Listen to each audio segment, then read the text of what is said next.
අයිබෝන් කියල පිළිගන්න සිනිලෙන් සෙල්ගේ අපේ YouTube චැනල ගත්ත එකතුනවල හැම ඉතින් ගොඩක් අපේ රික්ස් කල තිබොන නිසාම අප හිතුව චප්ට 2 මූවීකෙත් පුල් රිවිය එක කරගෙන වීඩියෝකට යන්න කලින් මතක් කරන්න ඕන මේ මූවක චප්ට 1 මූවීකට කෙලිම සම්බන්ධර නිසා වලතම චප්ට 1 මූවීකේ කතා බල නැත්තම් ඔය දකුණු පැත්ත උඩින් පෙන්න්න කාඩෙක් ක්ලික් කරලා ඒකත් බලලා මේක බලන්න කියලා ඇත්තන් වලට අද මූවීකේ කතා තේරුම් ගන්නටික කමාරුවෙන් පුළුවන් ඒවගේම ඔය අපේ චැනල්ලකට අලුත් දිගට මූවිස් ගෙන් යන කැමති කෙනෙක්න අප සබස්ක්‍රයිබ් කරලා වීඩියෝකට ලයික් කරලා දිගටම අපිත් එක සෙට් කරන්න කියලා තාදරීම මතක්කන්න ඉතින් තවත් කතාමකොටද අපි යමු ඉච්චප්ට 2 මූවී එක ගැන කතා කරන්න ෆිල්ම් එක පටන් ගන්නකොට අපිට පෙන්වන්නේ ඉච්චප්ට 1 මූවී එකේ අන්තිමට රාක්ෂයා නැත්තම් පෙනිවයිස් මැරෙන්නේ නැති නිසා එයා අවුරුදු 24ක සැරයක් එළියට ඇවිත් ළමයි බිලිගන්න නිසා අර ළමයි ටික එයා આવොත් එයාව නවත්තනවා කියලා ලේවලින් පොරොන්දු වෙච්ච සීන් එක. ඔන්න ඊළඟට අපිට පෙන්වන්නේ මේ සිදුවීම් සිද්ධ වෙලා අවුරුදු 27කට පස්සේ සීන් එක. ගොඩක් ළමයි හැමෝම ගොඩක් ලොකුයි වගේම එයාලා එක එක තැන් වලට ගිහින්. කොහොම හරි අපිට පෙන්වන්නේ මේ ඩෙරි නගරයේ තියෙන එක්තරා කානිවල් එකක්. මෙතන ඉන්න ගේ කපල් එකක් කානිවල් එක හොඳට එන්ජොයි කරලා ආයෙම යන්න හදද්දි එතන ඉන්න කෙල්ලෙක් මෙයාට අනම්මනම් කියනවා කියලා අපිට බලාගන්න පුළුවන්. එතකොටම මේ කපල් එකේ එක්කෙනෙක් තරහ ගිහින් ඒ කෙල්ලට බනිනවා කියලා අපිට බලාගන්න පුළුවන්. කොහොම හරි මෙයාලා යන්නේ යද්දි අපිට පෙන්වනවා අර කෙල්ලට බැනපු එකට එයා එක්ක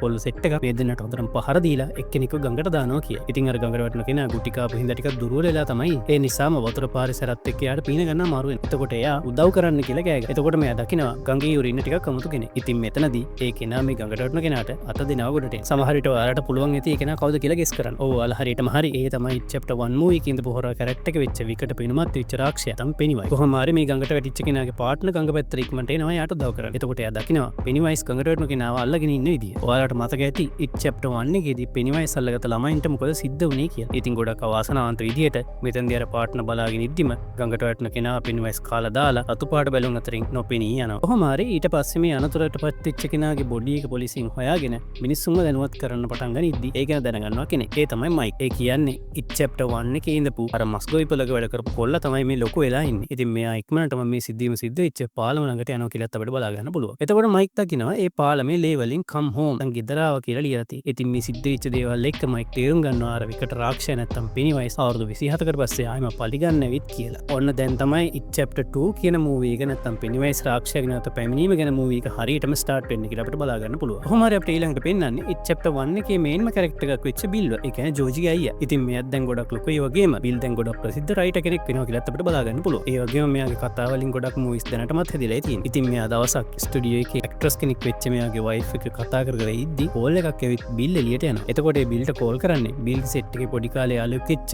අපි කලින් දැකපු මයික්. මෙතනදී අපිට බලා ගන්න පුළුවන් මේ මයික් තාම ජීවත් වෙන්නේ අර ඩිරි නගරේම තමයි කියලා. ඉතින් පොඩ්ඩක් විස්තර කතා කරලා මයික් මෙතනදී කියන්නේ බිල් ඔයා ආපහු ගෙදර එන්න කාලේ ඇවිත් කියලා. ඇත්තටම මෙයා මෙතනදී අදහස් කරන්නේ ඉනිවයිස් අවුරුදු 27කට පස්සේ ආයෙම ඇවිත් නිසා ඔයා ඩිරි නගරයට ආයෙම එන්න ඕනි කියලා. එතකොට මේ දේවල් එක්ක පොඩි කාලේදී මෙයාලා ලේවලින් පොරොන්දු වෙද්දි කරගත්ත තුවාලේ කැලලෙන් මෙයාට වේදනාවක් එනවා කියලාත් අපිට බලා ගන්න පුළුවන්. ඔන්න ඊට පස්සේ අපිට පෙන්නනවා බිල්ගේ සෙට් එකේ ඉඳපු අනිත් යාළුවන්වත් කොහොම හරි මයික් කන්ටැක්ට් කරගෙන ආයෙම ඩෙරි නගරයට එන්න කියලා කියනවා. ඉතින් මෙතනදී අර පොඩි ළමයි හැමෝම දැන් ගොඩක් ලොකුයි සහ එයාලා හැමෝම එක එක තැන්වල ඉන්නේ කියලාත් අපිට බලා ගන්න පුළුවන්. මුලින්ම මේ ඉන්නේ ඒ පොඩියට ඉඳපු එඩි. ඒ වගේම මේ ඉන්නේ රිචි. ඒ වගේම අපිට බලා ගන්න පුළුවන් පොඩි කාලේ මහතට ඉඳපු බෙන් මේ වෙද්දි ගොඩක් හැන්සම් කොල්ලෙක් කියලා. ඉතින් මේ කතාව යන්නේ අපි කලින් කතා කරපු සිද්ධිය. ඒ කියන්නේ අර පෙනිවයිස් පොඩි ළමයි සෙට් එක පරාද කරලා ඒටම අවුරුදු 27කට පස්සේ නිසා ගොඩක් අයට මේ පොඩි කාලේ සිද්ධ වෙච්ච දේවල් අමතක වෙලා ගිහින් කියලාත් අපිට බලා ගන්න පුළුවන්. ඉතින් මේ යාළුවන්ට මයික් කතා කරද්දි මයික් ස්ටැන්ලිටත් කෝල් කරනවා. ඔයාලට මතක ඇති මේ ස්ටැන්ලි තමයි අර ඉට් චැප්ටර් 1 එකේ ඉඳපු අම්මා එක්කම හැදුන අර දොරුවල කොල්ලා. ඉතින් ඩෙරි වලට ආයෙ මෙන්න කියලා මයික් කියද්දි පෙනිවයිස් ආයෙ ඇවිත් කියලා දැනගන්න ස්ටැන්ලි පොඩි කාලේ ඉඳලම බය නිසාම ආයෙ ඔයාලව කරදරේ දාන්න බෑ කියලා හිතලා මෙතනදි සීදි විහානි කරගන්නවා කියලාත් අපිට බලා ගන්න පුළුවන්. කොහොම හරි මයික් අන්තිමට කෝල් කරන්නේ අර කලින් ඉඳපු ගෑන් ළමයා නැත්තම් බෙවලිට. ඉතින් මේ විදියත් විවාහක. ඉතින් බෙවලිටත් පොඩි කාලේ සිද්ධ වෙච්ච දේවල් ගැන ලොකු මතකයක් නැහැ මේ විදිහ. කොහොම හරි මයික් මෙතනදී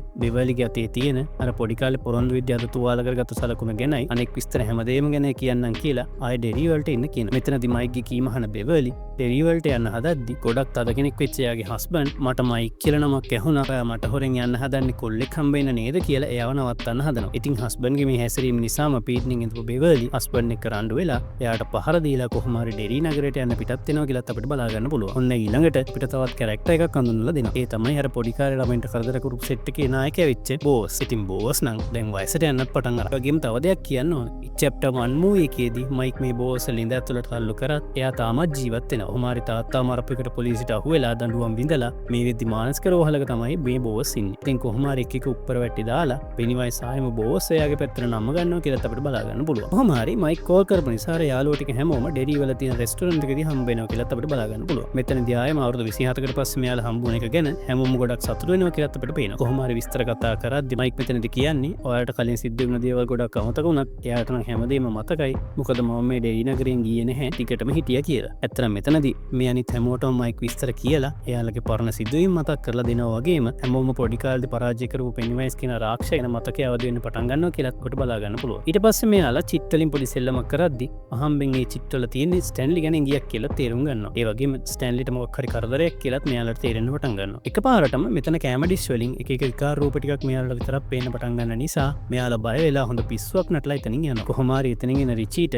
පොඩි ළමෙක් කතා කරනවා. ඒ ළමයා එතනදී කියන්නේ විනෝදේ තාම පටන් ගත්ත විතරයි කියලා. කොහොම හරි කලබල වෙන රිචී හිතන්නේ මේකත් පෙනිවයිස්ගේම වැඩක් කියලා. ඒත් අන්තිමට එයා දැනගන්නවා මේක රිචීයාගේ ෂෝස් වල කියන විහිළුවක් විතරයි කියලා. මොකද රිචී මේ වෙද්දි ගොඩක් ප්‍රසිද්ධ කොමඩියන් කෙනෙක්. ඉතින් කොහොම හරි එළියට ආපු ගමන් මෙයාලා ස්ටැන්ලිට කෝල් කරද්දි දැනගන්නවා එයා අත තුවාල කරගෙන සීදි විනාසාගෙන කියලා. ඒ වගේම මෙතනදී මෙයාලා ගොඩක් දුක් වෙනවා කියලාත් අපිට බලා ගන්න පුළුවන්. ඒ වගේම මේ දේවල් පෙනිවයිස්ගේ බලපෑම සිද්ධ වෙන දේවල් කියලා මේ හැමෝටම තේරුම් ගන්න පුළුවන් වෙනවා. ඒ වගේම මේ හැමෝම වගේ ආපහු යන්න හදන. හැබැයි කොහොම හරි මයික් මට දෙයක් පෙන්වන්න තියෙනවා කියලා කොහොම හරි කතාවෙන් බිල්ල මෙතනදී නවත්ත ගන්නවා. ඔන්න ඊට පස්සේ අපිට පෙන්වන්නේ මේ නගරේම තියෙන එක්තරා බේස්බෝල් මැච් එක. මෙතනදී පොඩි ගෑනු ළමෙක් එයාගේ අම්මගේ අවධානය නැති වෙන ගමන් අනාමදේලියක් පස්සෙන් පාළු තැනකට යනවා කියලාත් අපිට බලා ගන්න පුළුවන්. කොහොම හරි ඒ පාළු තැන හැංගිලා පෙනිවයිස් ඉන්නවා ගොදුරක් ගන්න බලාගෙන කියලාත් අපිට බලා ගන්න පුළුවන්. ඉතින් මේ පුංචි ගෑනු ළමයා පෙනිවයිස්ගේ පිනුමට බය වෙලා එයාට කතා කරන්න කැමති වෙලා යන්න හදද්දි පෙනිවයිස් බොරුවට අඬන්න පටන් ගන්නවා. ඒ කවුරුත් මට කැමති නෑ කියලා. ඊට පස්සේ මේකට රැවටෙන මේ පොඩි ළමයා කියන්නේ එයාගේ මූණේ තියෙන පැල්ලම නිසා එයාටත් යාළුවෝ නෑ කියලා. ඊට පස්සේ මේ පොඩි ළමයාට මම පොඩි මැජික් එකක් කරලා ඔක නැති කරන්නම් ආස් වහගන්න කියලා කතාවෙන් රවට්ටගෙන ඒ ගෑනු ළමයාව රවට්ටලා තුනට ගණන් කරලා අර ගෑනු ළමයාව එකපාරටම ගොදුරු කරගෙන කාලා දානවා. ඊට පස්සේ අපිට පෙන්නනවා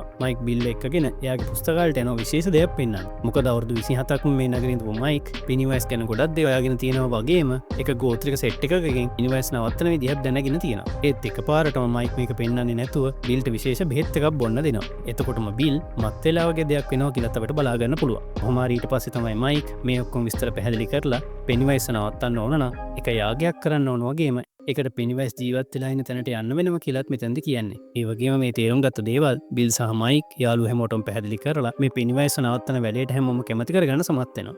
මයික් සහ බිල් මෙතනදී තේරුම් කරන්නේ අර පෙනිවයිස් නවත්තන යාගය කරන්න මේ හැමෝටම තමන්ගේ පොඩි කාලේ ඉඳන් තියෙන වටින දෙයක් ඕන වෙනවා කියලා. ඔන්න ඊට පස්සේ අපිට පෙන්නනවා මේ සෙට් එක මුලින්ම යන්නේ බෙන් පොඩි කාලේ හදපු සෙල්ලම් ගෙදරට. ඇත්තටම කාලයක් ගත වෙලා නිසා පොළොවට තිබුණ මේ සෙල්ලම් ගෙදර වැහිලා තමයි තියෙන්නේ. කොහොම හරි බෙන් මෙතනදී ඇදගෙන වැටෙන්නේ ඒ සෙල්ලම් ගේ ඇතුළට. කොහොම හරි සෙල්ලම් ගේ හොයාගත්තට පස්සේ මේ හැමෝම ඒක ඇතුළට ගියාම එයාලගේ පොඩි කාලේ ගත කරපු විදිහ මතක් වෙන්න පටන් ගන්නවා. කොහොම හරි මුලින්ම වටින දෙයක් විදිහට මෙතනදී ස්ටැන්ලි පොඩි කාලේ දුවෙල්ලින් ආරක්ෂා වෙන්න දාපු තොප්පියක් හම්බ වෙනවා. ඉතින් මේකත් අරගෙන එද්දී හැමෝටම පොඩි කාලේ දේවල් ටිකක් මතක් වෙනවා කියලාත් අපිට බලා ගන්න පුළුවන්. ඔන්න ඉතින් ඊළඟට බෙවර්ලි මේ යන්නේ එයා පොඩි කාලේ ජීවත් වෙච්ච ගෙදරට. මොකද බෙවර්ලි හිතනවා එහෙදී යාට වටින දෙයක් හොයාගන්න පුළුවන් වෙයි කියලා. ඉතින් කොහොම හරි බෙවර්ලි ගෙදරට ගියාම දැන් එහි ඉන්නේ වයසක ගෑනු කෙනෙක් විතරයි කියලාත් එයා දකිනවා. ඒ වගේම මෙතනදී දැනගන්නවා බෙවර්ලිගේ තාත්තත් අවුරුදු කිහිපයකට කලින් නැති වෙලා කියලා. කොහොම හරි කතාවෙන් මේ ගෑනු කෙනා මෙතනදී කියන්නේ බෙවර්ලිට මොන හරි බීලම ආපහු යන්න කියලා. ඔන්න ඉතින් කොහොම හරි ගිය ඇතුළට එන බෙවර්ලිට එයාගේ පොඩි කාලේ තාත්තා එක්ක සිදුවීම් ටික ටික මතක් වෙන්න පටන් ගන්නවා. ඊට පස්සේ අර වයසක ගෑනු කෙනා බොන්න දෙයක් ලෑස්ති කරනකම් බෙවර්ලි පොඩි කාලේ ඉඳ රූම් එකට ගිහින් එයා පොඩි කාලේ එක දේවල් හංගලා තියපු තැන පොඩ්ඩක් අවුස්සලා වටින දෙයක් හොයාගන්න බලනවා. කොහොම හරි මෙතනදී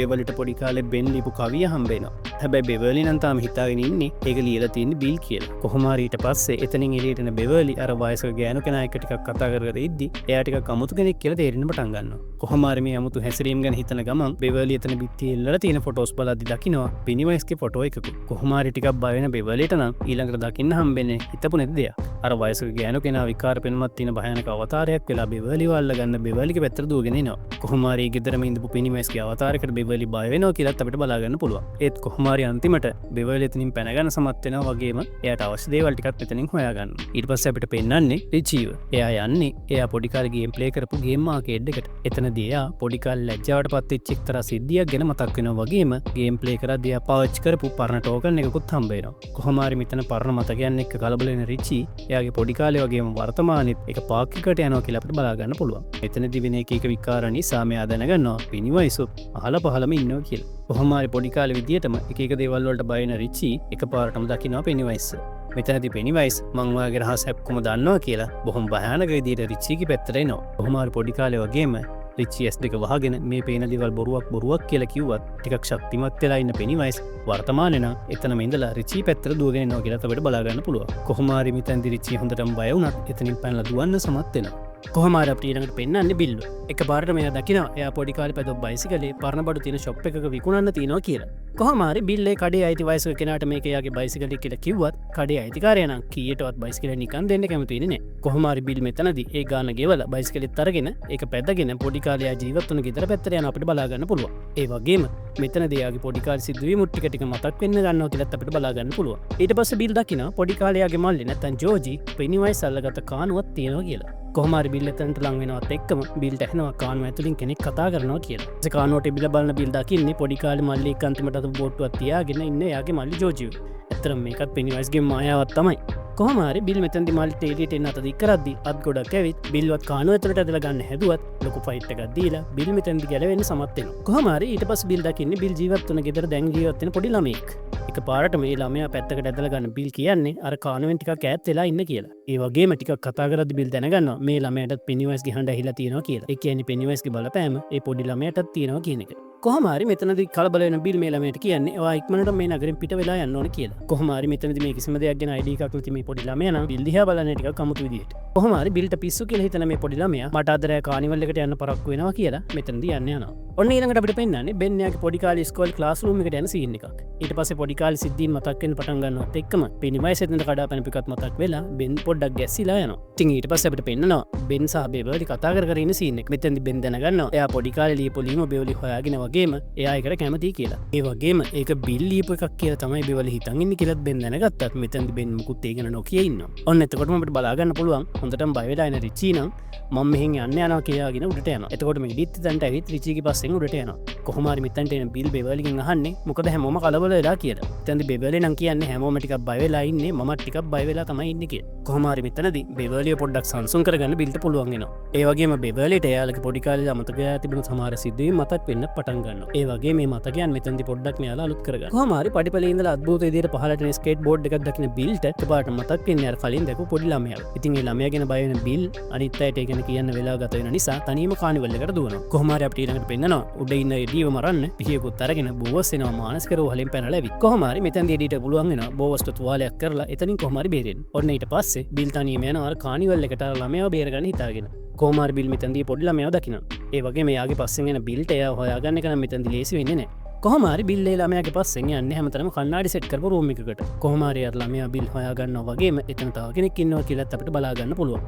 ඒත් බිල්ට නම් ඒ ළමයා ළඟට යන්න බැරි වෙනවා. මොකද මේ දෙන්නම ඉන්නේ වීදුරු අතර හිර වෙලා වගේ දෙයක් වෙලා. කොහොම හරි බිල්ට බලා ගන්න පුළුවන් වෙනවා ඒ ළමයාට පිටිපස්සේ තියෙන වීදුරුවට එහා පැත්තෙන් පෙනිවයිස් ඉන්නවා කියලා. ඉතින් බිල් එයාගේ පැත්තේ තියෙන වීදුරුව කඩලා මේ ළමයා බේරගන්න හැදුවත් මෙතනදී බිල්ට සාර්ථක වෙන්න පුළුවන් කමක් ලැබෙන්නේ නැහැ. ඒත් කොහොම හරි එහා පැත්තේ වීදුරුව නැත්තම් පෙනිවයිස් එයාගේ පැත්තේ වීදුරුව කඩා ගන්න සමත් වෙනවා. ඒ වගේම ගොඩක් අවාසනාවන්ත විදිහට බිල් ඉස්සරහම අර පොඩි ළමයා කාලා දානවා. ඊට පස්සේ අපිට බලා ගන්න පුළුවන් මයික් බුක් ෂොප් එකක ඉන්න සීන් එකක්. එකපාරට මෙතනට එන අර බාගෙට පිස්සු දෙන බෝස් මයික්කම රන්න හදනවා. කොහොම හරි මෙතනදී ෆයිට් එකක් ගිහින් මයික්ට බෝස් පිහින් අනින්න හදනකොටම බෝස් පස්සෙන් ආපු රිචි බෝස්ට ෂොට් එකක් දීලා ඉවරයක් කරලා දානවා. කොහොම හරි අනිත් යාළුවෝ ටිකත් මෙතනදී එනවා වගේම මෙතනදී මයික්ට කෝල් කරන බිල් දුකින් වගේම තරහෙන් කියන්නේ අර ළමයා බේරගන්න බැරි වුණා නිසා රවත් ඒ වගේ දේවල් සිද්ධ වෙන්න කලින් මම තනියම හරි පෙනිවයිස් ඉවරයක් කරන්න යනවා කියලා. කොහොම හරි බිල් පස්සෙන් පොඩි කාලේ වගේම මේ යාළුවෝ සෙට් එකත් පෙනිවයිස්ගේ වාසස්ථානයේ වෙච්ච පාළු ගෙදරට එනවා කියලා අපිට බලා ගන්න පුළුවන්. කොහොම හරි හැමෝම මේ පාළු ගෙදරට ගියත් හේතුවක් නැතුව කලින් වගේම මේ සෙට් එක මායාවකින් වගේ බෙදෙන්න පටන් ගන්නවා. ඒ වගේම පෙනිවයිස් මෙතනදී බෙන්ට ඇටැක් කරන්නත් පටන් ගන්නවා.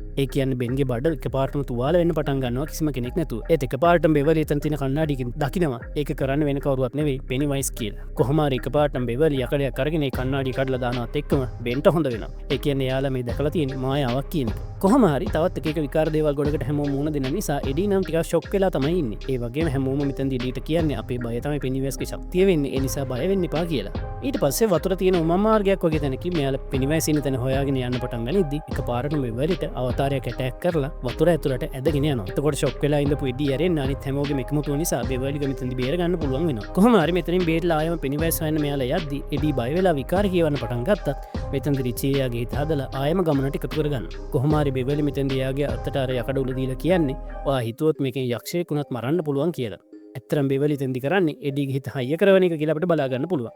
කොහමාරි හැමෝම ගොඩක් මහන්සින් පිනිවයිස විනාශ කරන්න පුළුවන් යාගේ කරන තැන්ටේනවා. කොහමාරි මේ යාගේ පටන්ගන්න කලින් හැමෝම තමන්ලඟ තියෙන වටන දේවල් මේ විශේෂ උපකරණය ඇතුළට දාන්න කියලත් මයික් කියන. කොහමාරි බෙන් මෙතනදී එයාගේ වටනම දේ විදිහට දාන්නේ බෙවලි හම්බුන දවසේ බෙවලි බෙන්ගේ ඔටෝග්‍රාෆ් එකේ අත්සන් කරපු පිටුව. එතකොට හැමෝටම පොඩ්ඩක් තේරෙන්න පටන් ගන්නවා බෙන්ටත් බෙවලි ගැන අදහසක් තියෙනවා කියලා. කොහමාරි මයික් කියන විදිහට හැමෝම මේ යාගේ කරන්න පටන් ගන්නවා. හැබැයි ටික වෙලාවකින් මේ හැමෝටම තේරෙන්න ගන්නවා මේ යාගෙන් විතරක් පිනිවයිස විනාශ කරන්න බෑ කියලා. කොහමාරි මෙතනදී රතු පාට බැලුමක් මතුවෙලා ඒක ටික ටික ලොකු වෙලා පුපුරලා යනවත් එක්කම පිනිවයිස් ගොඩක් දරුණු විශාල විදිහට මෙතනින් මතුවෙනවා. කොහොමාරි මෙතනදී මේ සෙට් එකම ඔළුව හැරුණා තේ දුවන්න පටන් ගන්නවා. ඔන්න ඉතින් පිනිවයිස්ගේ මායාවන් නිසා මේ හැමෝම Tamanට අඳුරු මතකයන් තියෙන තැන් වලට යනවා. මොකද බය තමයි පිනිවයිස්ගේ ශක්තිය වෙන්නේ. කොහොමාරි මේ හැමෝටම ඒ අඳුරු මතක තියෙන තැන් වලදී එක එක භයානක සිදුවීම් වලට මුහුණ දෙන්න වෙනවා කියලාත් අපිට බලා ගන්න පුළුවන්. කොහොමාරි මෙතනදී නම් පස්සලින් වැහෙන්න යන බෙන් කෑ ගහන්නේ බෙවලි මං වාට ආදරී කියලා. කොහොමාරි හැමෝම මේ දේවල් වලින් බේරලා එද්දි දකිනවා මයික් තනියම පිනිවයිස්ට අභියෝග කරනවා කියලා. කොහොමාරි මෙතනදී පිනිවයිස් මයික්ව අල්ලගෙන මරන්න හදනවා කියලාත් අපිට බලා ගන්න පුළුවන්. ඔන්න ඉතින් එතකොටම රිචී පිනිවයිස්ගේ අවධානය වෙනස් කරන්න හැදුවත් පිනිවයිස් එයාගේ මායාවන් පාවිච්චි කරලා රිචී වසංගයට ගන්නවා කියලාත් අපිට බලා ගන්න පුළුවන්. කොහොමාරි එඩීට මෙතෙන්දි මතක් වෙනවා එයාගේ අතේ තියෙන අර යකඩ ආයුධය වගේම බෙවලි කියපු කතාව. ඉතින් එකපාරටම එඩී පිනිවයිස්ට මේ යකඩ ආයුධයෙන් පහර දෙනවා. ඒ වගේම හිතුව විදිහටම පිනිවයිස් මේ පහර නිසා ගොඩක් දුර්වල වෙනවා කියලාත් අපිට බලා ගන්න පුළුවන්. ඒත් ඒකට උත්තරයක් විදිහට පිනිවයිස්ගෙන් හම්බෙන්නේ එච්චර හොඳ දෙයක් නන් නෙවෙයි. මොකද පිනිවයිස් මෙතෙන්දි ගොඩක් තරුණ විදිහට එඩීට පහර දීලා තුවාල කරනවා වගේම එඩී මෙතෙන්දි පහලට ඇදගෙන වැටෙනවා. කොහොමාරි අනිත් යාළුවෝ ටිකත් එඩීට උදව් කරන්න ගියාම එඩී මතක් කරන්නේ පොඩි කාලෙත් පිනිවයිස් පෙරද්දුවේ පිනිවයිස්ට බය නැහැ කියලා ගවලා කියලා. එතකොටම පිනිවයිස් දුර්වලෙක් කියලා මෙයාලා හැමෝම පිනිවයිස්ට මානසිකව පහර දෙන්න පටන් ගන්නවා. එතකොටම මේ මානසිකව සිද්ධ වෙන පහර දීම නිසාම අර ගොඩක් ලොකෝට ඉඳු පිනිවයිස් ටික ටික පොඩි වෙන්න පටන් ගන්නවා වගේම අන්තිමට ගොඩක් පොඩි ළමෙක් වගේ එයාට කරදරයක් කරන්න එපා කියලා බැගෑපත් වෙනවා. ඒත් මෙතනදී මයික් පිනිවයිස්ගේ හදවත ගලවලා අරගෙන හැමෝම එක්ක පොඩි කරලා පිනිවයිස් සදාටම විනාශ කරන්න සමත් වෙනවා. ඒත් එක්කම ගොඩක් සතුටු වෙන මෙයාලා හැමෝටම පොඩි වෙලාවක් යනවා එඩියව මතක් වෙනවා. ඉතින් මෙතනදී හැමෝම එඩී ළඟට ගියත් ගොඩක් අවාසනාවන්තයේදීට එඩිත් මෙයාලගෙන් සමුවාරගෙන ගිහින් කියලා මෙයාලට තේරෙනවා. කොහොමාරි යාළුවෝ සෙට් එකටම මේක දරා ගන්න අමාරු වුණත් පිනිවයිස්ගේ විනාශයත් එක්කම ඒ තැනත් විනාශ වෙන්න පටන් ගත්ත නිසා එඩී විතරම දාලා හැමෝටම පැන ගන්න සිද්ධ වෙනවා. කොහොමාරි අපිට ඊට පස්සේ පෙන්නන්නේ පොඩි කාලේ වගේ මේ හැමෝම නාලා විනෝද වෙච්ච ගල්වල ළඟට ගිහින් ඒ ගඟට පැනලා හැමෝම විනෝද වීම මතකයන් අලුත් කරගන්න සීන් එක.